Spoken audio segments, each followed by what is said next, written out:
Se me ocurrió resumir el materialismo filosófico de Gustavo Bueno de esta manera. Es una filosofía práctica y pragmática, de segundo grado, organizada a partir de saberes de primer grado, solo que no funciona y los datos de primer grado son inexactos o inventados. No dije los datos de primer grado son inexactos o inventados y no funciona, para evitar que se interpretase como una relación de causalidad, como si de una filosofía elaborada con saberes de primer grado correctos pudiera derivarse una fórmula universal como la anhelada por Laplace. Suponer que la filosofía de Gustavo Bueno fracasa porque sus conocimientos, como los de todo el mundo, eran deficientes, sería como creer que Infirnas o Ilmer de Malmesbury se pegaron un batacazo intentando volar, según sus respectivas leyendas, similares a tantas otras que habrían de venir, por no poner cola a su invento, en lugar de porque un hombre no puede volar agitando unas alas pegadas a sus brazos.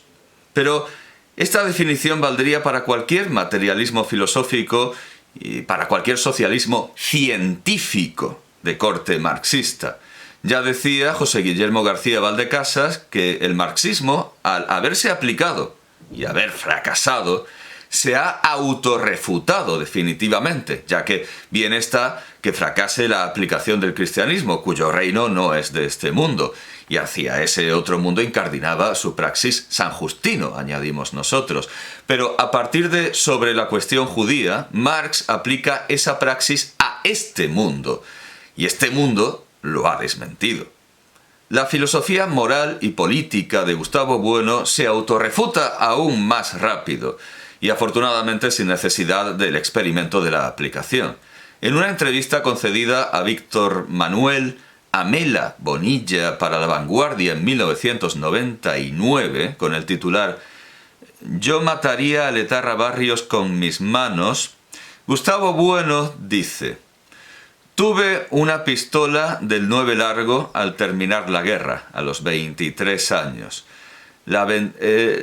Como solo llevo 2 minutos, hay que aclarar para los señores de YouTube que en ningún caso y en ningún momento los textos que cito de Gustavo Bueno me representan, sino todo lo contrario. Estoy mostrando, no estoy refutándolos, estoy mostrando que se autorrefutan. Por lo tanto, que no me imputen ninguna política ni ninguna norma comunitaria impuesta unilateralmente y no por ninguna comunidad por decir estas cosas, por leer estas cosas, porque no solo no son mías, no solo no las comparto, sino que las señalo para que nadie las tome en serio y para que nadie las imite y para que nadie las tome en consideración como si fueran una filosofía seria. Dicho esto, continúo leyendo a Gustavo Bueno. Tuve una pistola del 9 largo al terminar la guerra, a los 23 años. La vendí enseguida por 20 pesetas, porque sabía que si me la quedaba, acabaría usándola. Y añade: la verdad es que durante estos años la hubiese usado en 3 o 4 ocasiones. Es decir, que ni él mismo se ve convencido de lo que él mismo predica, ni él mismo ve conveniente aplicar la doctrina que proclama y que da como un bocas. Además, Gustavo Bueno es mucho más responsable que Marx de sus inexactitudes e inventos. Marx tiene que trabajar con las fuentes sobre la India que le da el imperialismo británico, y la ciencia de su época habría de conocer aún una infinidad de revoluciones, pero Gustavo Bueno tuvo a su disposición muchísimas más fuentes que se negó a consultar, revolcándose una y otra vez en chascarrillos como el de la inexistente tribu de los Viraka, cuya fuente más verosímil parece ser Mortal Kombat, o en demostraciones palmarias de su poco interés por profundizar en el estudio. Solo hay que comparar sus referencias al perro de San Basilio, sacadas exclusivamente de Feijóo, con el magnífico ensayo Latratus Canis de Umberto Eco. Huelga decir, es que desde luego es más que evidente que para sus es cristalino y meridiano que para sus seguidores Gustavo Bueno será siempre superior a pensadores y estetas asistemáticos como Humberto Eco o Fernando Savater y su maestro Chorán, sencilla y llanamente porque tiene el espíritu del guerrero, como el maestro de Kung Fu de Lila en Futurama. Gustavo Bueno gana sin combatir. Revancha, gana otra vez, porque Gustavo Bueno tiene el espíritu del guerrero. Exculpan su miríada de errores y omisiones diciendo que en una obra tan grande es normal que se cuelen errores, aunque la respuesta es obvia. Si no estaba capacitado para hacer una tan grande, ¿qué hubiera hecho una más pequeña? Si un empresario no puede pagar sueldos decentes, que no monte una empresa. Si un político no puede gestionar lo imprevisto, no se podía saber, están todos los países igual, que se haga a un lado y deje paso a quien sepa hacerlo, o al menos que me ceda su sueldo, que me estoy ganando yo mejor que él. Porque es mejor no hacer nada que hacer las cosas mal. Él al menos ha intentado hacer un trasplante de corazón con una cucharilla y sin saber anatomía. ¿Qué has hecho tú? Había alguien apuntando a Bueno con un revólver para que volviera una y otra vez a relatar los prodigiosos y ficticios mitos de los Viraca. Es que eso lo puso por poner, pues como responde a esa frase el personaje de Santiago Segura en El Día de la Bestia, te jodes no haberlo puesto. Si Bueno escribió por encima de sus posibilidades y estaba frenético por crear un sistema hasta el punto de dejar algún aborto por el camino, como la teoría lógica de la historia, y al final le salieron los mamotretos repetitivos de la teoría del cierre categorial, que no descubren nada que no leamos en la explicación de Sherlock Holmes sobre por qué no le importa conocer la teoría copernicana en Estudio en Escarlata de Conan Doyle. Eso en esencia es la teoría del cierre categorial, despojada de neolengua, viracas y de los típicos oscurecimientos de la teoría, de la clarísima teoría de Vila. ¿Vamos a tener nosotros la culpa de que no estén más pulidos y mejor escritos y vamos a aguantar que sus seguidores vociferen y nos deseen la cuneta por señalarlo? ¿Es nuestra la culpa o de Gustavo Bueno por irse a Gran Hermano en lugar de quedarse verificando sus fuentes? Porque para Gran Hermano sí que tenía tiempo. Al igual que sus discípulos, no tienen tiempo para rebatirme racionalmente, pero sí para me gustear a seudónimos de sus filas que me desean cuneta, aunque para ellos el problema, claro, no es el tiempo, que les sobra por no saber a qué dedicarlo, en tanto que lo exigen de otros para leer hasta la última yod de la teoría del cierre categorial todo el día y toda la noche, cosa que Gustavo Bueno no hacía con los libros que criticaba, o lo hacía, pero sin entenderlos, como sin duda le ocurrió con las obras completas de San Agustín. En una puntualización a la crítica de Gustavo Bueno a mi libro Meditación sobre el poder, de Eugenio Trías, de 1978, se sorprende el barceloní de que la reseña de Bueno no haya tenido en cuenta el primer volumen de su trilogía, a pesar de que, lo que es aún más grave, el propio Bueno escribió su prólogo. De una manera muy cursi, pero totalmente coincidente con los supuestamente duros y acerados trituradores que son los seguidores de Bueno, se lamenta con una discutible tipografía que imaginamos culpa de la revista El Basilisco, de este modo. Más. Bueno, en realidad es un más de... bueno, no es el adversativo, sino que sería como ítem más. Más. ¿Qué decir si se aísla una frase o varias de mi libro sin percibir los pasillos semánticos? También habla de una crisálida, de una completamente impertinente y poética crisálida.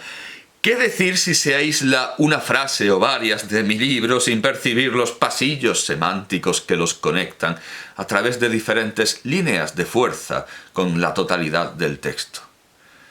De los sabios de la antigüedad, como Solón, Epicarmo o Epicuro, podían extraerse frases autoconsistentes de las que los adagia de Erasmo constituyen un valiente tesoro. Los filósofos contemporáneos, en cambio, andan continuamente disculpando lo que han escrito y protestando porque sus frases no pueden caminar solas, Con lo que a lo mejor la culpa no es nuestra por leerlas mal, como en Amanece que no es poco, de José Luis Cuerda.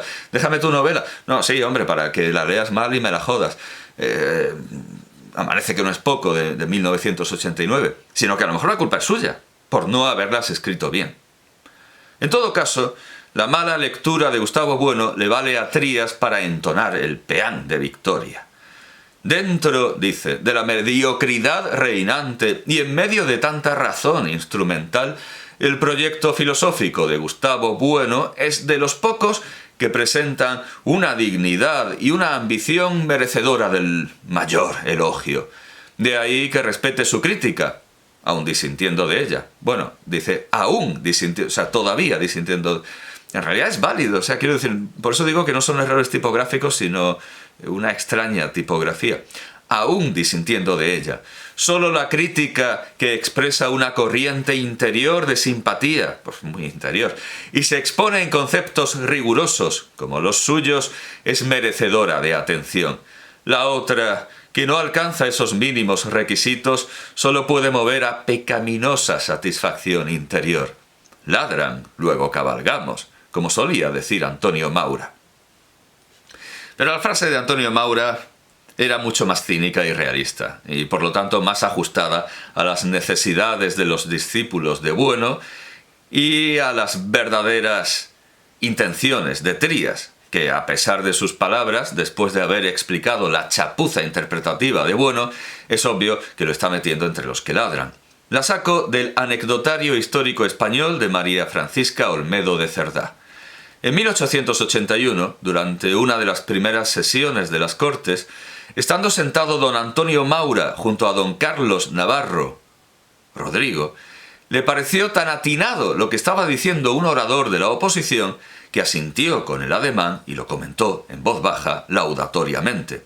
Maura, su vecino de escaño y compañero de partido, se volvió hacia él, entre burlón y enojado, y le dijo: «Aprenda usted, pollo, que en esta casa los amigos hablan siempre como los ángeles y los enemigos ladran». Lo refiere Gabriel Maura Gamazo, quien se lo oyó contar a su propio padre en su libro Recuerdos de mi vida.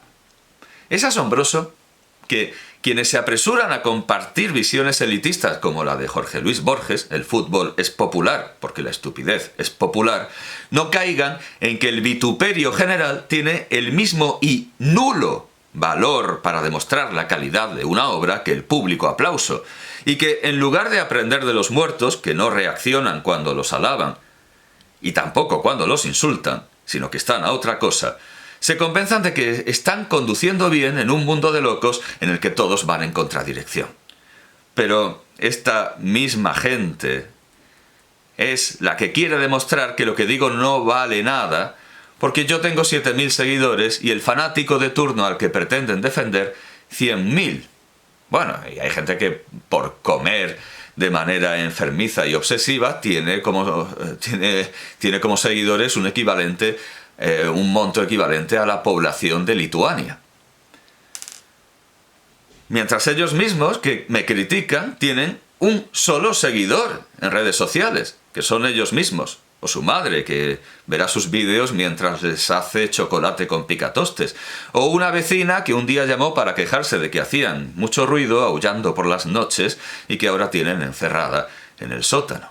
Así como para Francisco López de Gómara, la mayor cosa después de la creación del mundo, sacando la encarnación y muerte del que lo crió, es el descubrimiento de las Indias.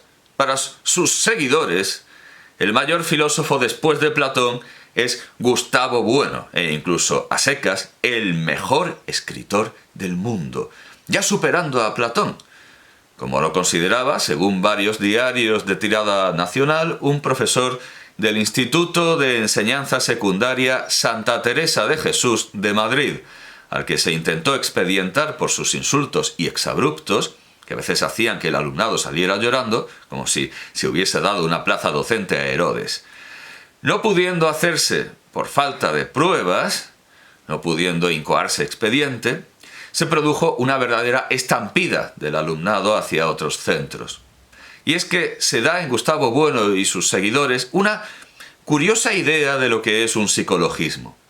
Por ejemplo, que los vikingos descubrieran América, un hecho que toda persona culta conoce y que puede leerse en Alexander von Humboldt, y en español en Juan Valera o Jorge Luis Borges, y que la arqueología contemporánea cada vez confirma con más precisión, es decir, no vale decir, no, es que Gustavo Bueno sí sabe más geografía y más historia que Humboldt, que Alexander von Humboldt, porque ahora sabemos más cosas. Sí, sabemos más cosas que confirman a von Humboldt. Bueno, pues esta gente dice que eso es un psicologismo. Es un psicologismo, según sus seguidores, porque es una interpretación que nosotros hacemos a posteriori.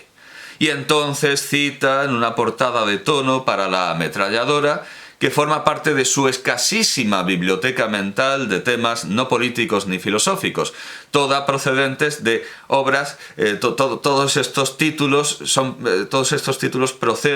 procedentes de obras citadas por Bueno. Ellos solo leen lo que fue pronunciado por Bueno, los títulos que fueron citados por Bueno. El resto de los libros que ha producido la humanidad no importan.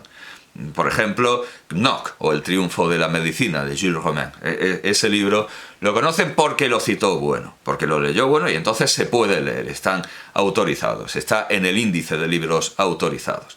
Y nos exigen que demostremos que el descubrimiento fue constitutivo, que el imperio no fue depredador y una serie de pasos con los que buscan ganar una conversación como la tortuga espera no ser alcanzada por Aquiles, a través de divisiones infinitas.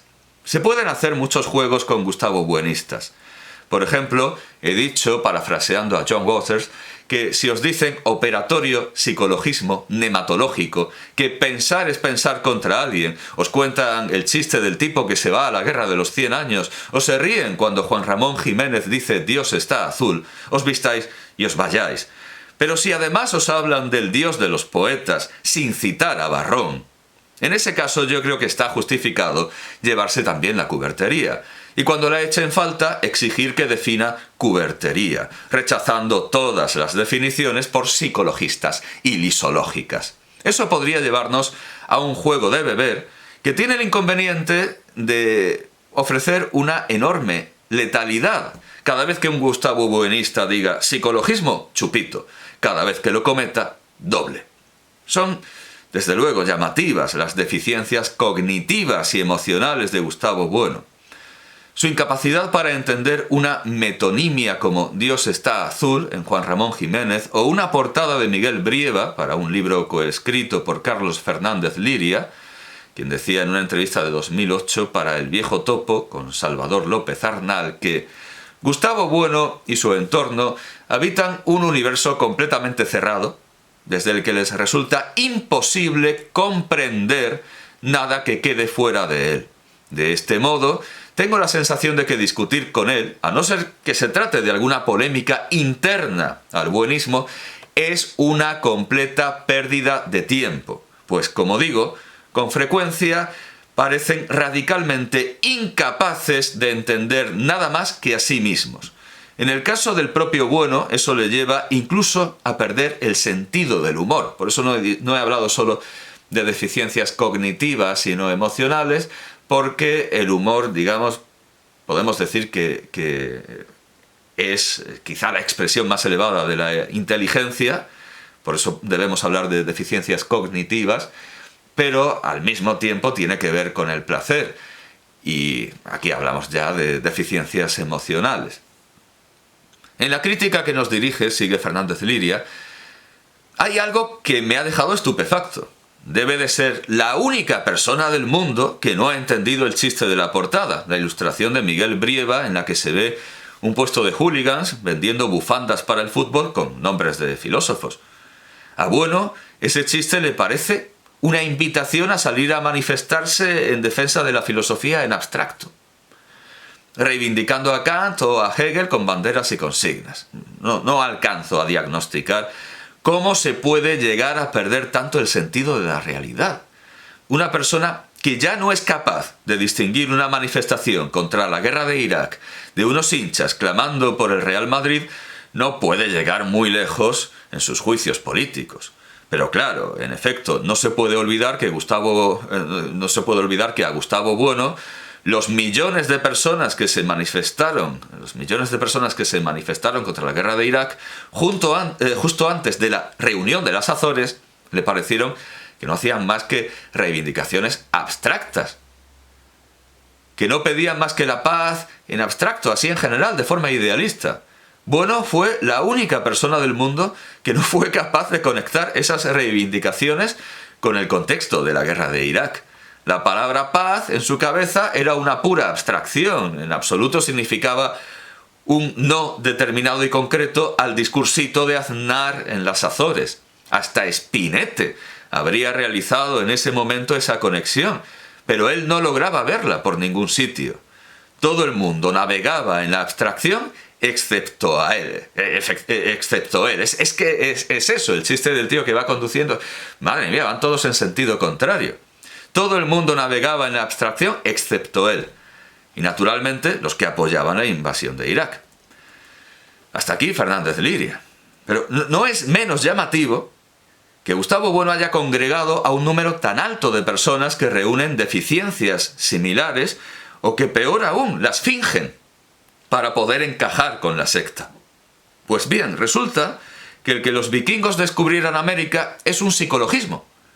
Pero cuando los filólogos le decían que era un bárbaro por no entender el verso de Juan Ramón Jiménez, un verso que puede interpretar correctamente como una metonimia, y lo he comprobado, cualquier alumno de secundaria, cuando digo cualquier alumno de secundaria, digo cualquier alumno de secundaria, no uno especialmente elegido, no, cualquier alumno de secundaria puede entender que eso es una metonimia.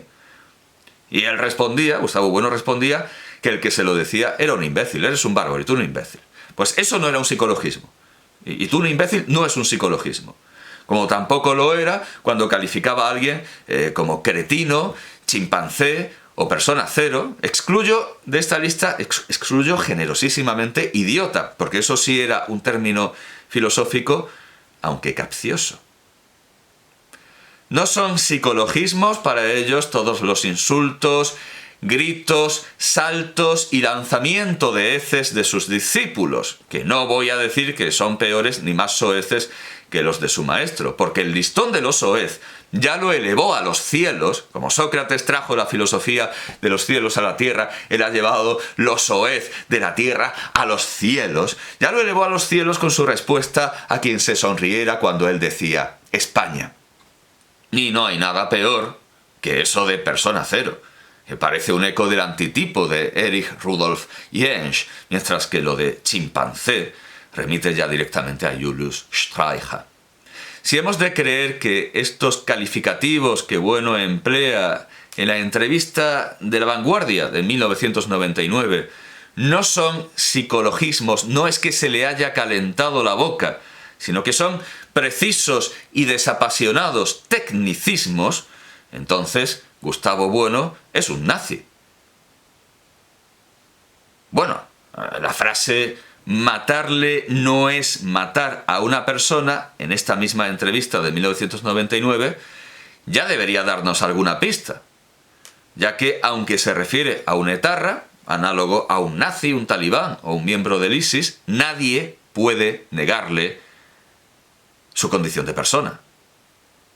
Es como aquellos que dicen, no, es que los terroristas del ISIS no son musulmanes. Si ellos hacen la zalá, si ellos hacen la profesión de fe, son musulmanes. Y nadie puede desposeerlos de su condición de musulmán, como nadie puede desposeerlos de su condición de persona. Y hacer cosa semejante, hacer tal, sería incurrir en su mismo error, que es el takfirismo. Ellos dicen quién es musulmán y quién es kafre. Los talibanes son musulmanes y son personas. Los talibanes son musulmanes y son personas. Y exigir lo contrario sería takfirismo, querer desposeerlos de su religión, y sería nazismo, querer desposeerlos de su... Vamos, ellos sostienen algo mucho peor incluso que el nazismo, pero vamos, sería hacerles el juego, sería pensar como ellos. Y otra buena pista era su delirante quinta propuesta de sus 10 propuestas desde la parte de España para el próximo milenio, o sea, como sus objetivos del milenio, efectivamente, 10 propuestas, esos estúpidos objetivos del milenio, pues Gustavo Bueno se sacó los suyos, que eran más estúpidos aún que los de la ONU. Quinta propuesta de sus 10 propuestas desde la parte de España para el próximo milenio de 1995, titulada Implantación de la eutanasia para asesinos convictos y confesos de crímenes horrendos, cuyo principio parece escrito por Swift o por Fernando VII cuando dedicó la supresión de la horca a su amada esposa para la felicidad del reino y para la dignidad de todos, e implantó el garrote vil. Bueno, el garrote noble, el garrote medio y el garrote vil.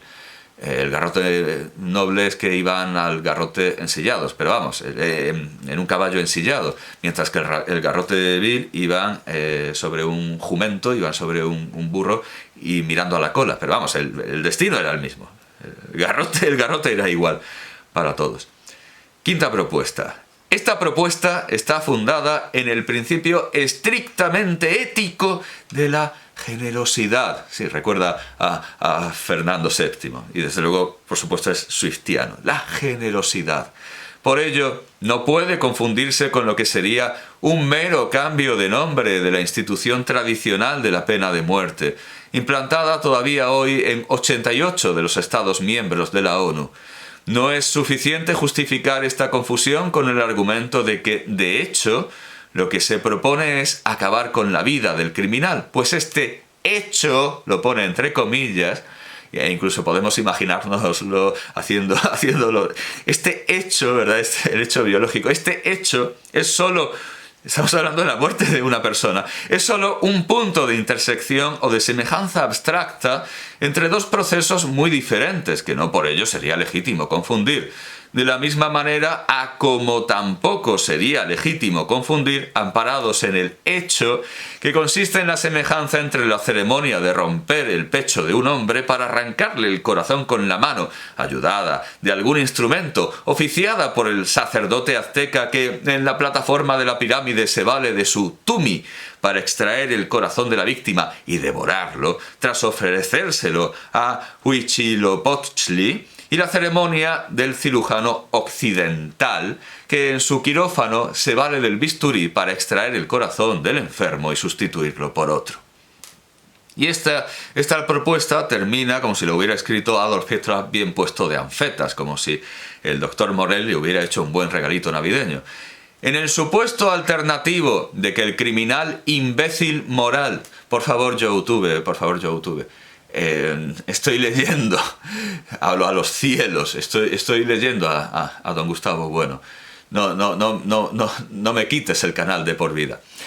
En el supuesto alternativo de que el criminal imbécil moral fuese resistente a todo género de recuperación de la conciencia, en esto es plenamente platónico, porque esta conversación la tienen en la República, y a los que no se puedan corregir, ¿qué haremos? Pues los mataremos, ¿no? ¿Verdad? Caramba, Sócrates, tienes... ¿Qué razón tienes? En el supuesto alternativo de que el criminal imbécil moral fuese resistente a todo género de recuperación de la conciencia de su culpa, habría que sacar las consecuencias, silogismos, destituyéndole de su condición de persona. Las consecuencias de esta situación cualquiera puede extraerlas con el simple recurso de las reglas de la lógica. Las leyes de la lógica, señor Bueno, nos dicen... Profesor Bueno, nos dicen que el florido primer párrafo queda desmentido en el último. En cuanto a lo que ha de considerarse un crimen horrendo,